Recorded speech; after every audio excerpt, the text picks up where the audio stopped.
Karibuni kwenye chaneli yetu. Hii ni sauti ya mama anayeomba wazazi wamsikie. Wazazi, naomba nisikilize kwa makini. Usimkabidhi mtoto wako kwa ndugu. Tumezoea kusema ni dada yangu, ni kaka yangu, ni shangazi yangu, ni mjomba wangu, atamlea mtoto wangu vizuri. Lakini ukweli ni mchungu. Sio kila ndugu, sio kila jamaa ana moyo wa kumlea mtoto. Au sio kila ndugu ana moyo kama mzazi. Na sio kila nyumba ni salama kwa watoto wako.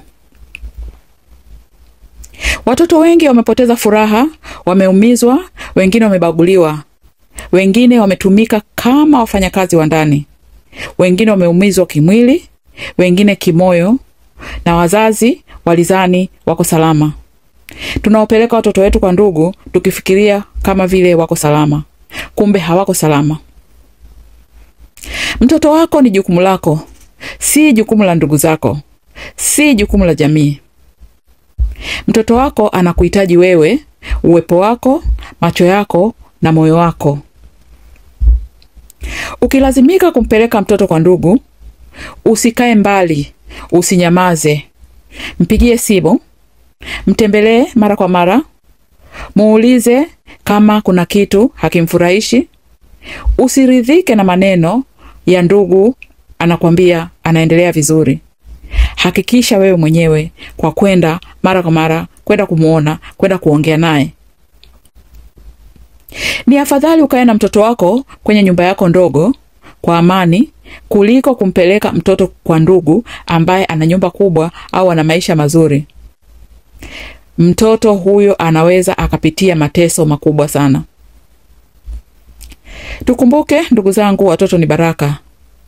Tusiwape mikononi mwa watu wasio na upendo. Mzazi mwenye hekima hulinda mtoto wake. Hapeleki kwa ndugu ili apate unafuu wa kulea.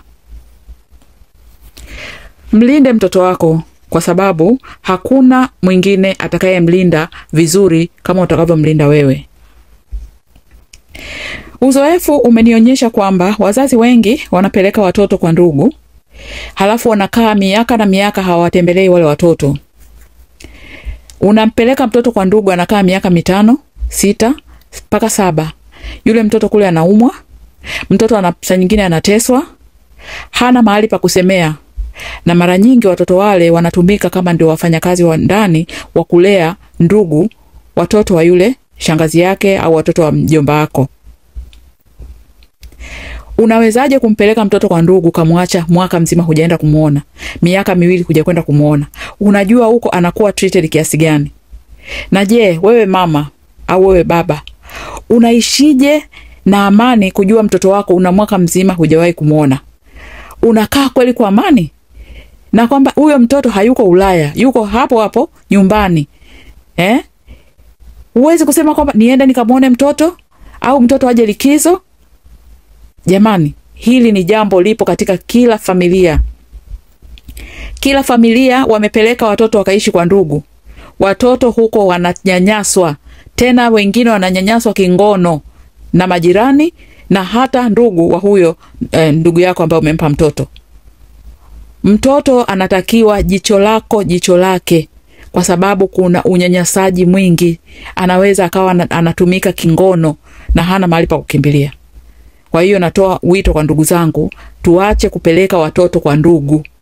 Ni bora tukae na watoto wetu wenyewe, hata kama una struggle, lakini utakaa naye unamuangalia kwa karibu na unampa mapenzi ya kweli. Sio kupeleka kwa ndugu, halafu baadaye baada ya miaka mingi anakuja kukuambia kwamba nilikuwa nafanywa vitendo vya ngono, au nilikuwa nanyimwa chakula, au nilikuwa mimi ndo nafanya kazi za ndani, watoto wa shangazi walikuwa hawafanyi kama ninavyofanya mimi. Kwa hiyo ushauri wangu ndugu zangu, tuolee watoto wetu sisi wenyewe. Asanteni kwa kunisikiliza.